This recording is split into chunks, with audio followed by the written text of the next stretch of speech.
आपने जो पढ़ा इसके ऊपर मैं आपके ऊपर डिफेमेशन केस भी कर सकता हूँ।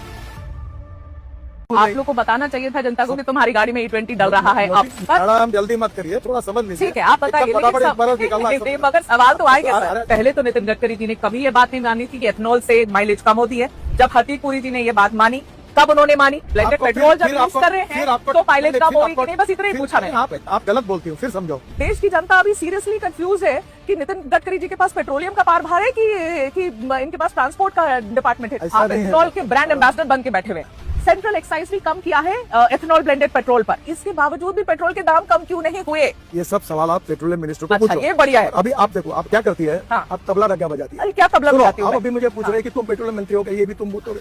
सर जो प्योर पेट्रोल है XP 170 रुपीज पर लीटर, 170 रुपए प्रति लीटर, सर कौन भराएगा गाड़ी में, बताओ? ये पेट्रोलियम विषय के जितने प्रश्न है ना, अब वो पेट्रोलियम मंत्री से ही भागता है। आपके बेटे की जो कंपनी है सियान एग्रो, उसकी नेट प्रॉफिट पिछले 5 सालों में 4500% ऊपर बढ़ गई है। इतने 1000 करोड़ की आप बना देते हैं हाईवे, और आपने एकदम बेस्ट टेक्नोलॉजी, बेस्ट मटेरियल, पहली बारिश घंटा हो जाता है, फिर आप कहेंगे कि सवाल पूछो तो गलत है। ऐसे कैसे? मैं एंटी नेशनल थोड़ी हो जाऊंगी सवाल पूछूंगी तो। मैं आपको दिल्ली देहरादून पूछूंगी सर, उस पर गड्ढे हुए थे सर। तो आप सबको पेड कैंपेन बोलेंगे, आप कहेंगे सब पेड कैंपेन है, सब ऐसे लोग हैं। ऐसे नहीं, जनता के भी सवाल है ना सर, कभी तो मान लेना चाहिए। अगर कोई बात झूठ बोलने से डिफेमेशन केस होती है। हाँ।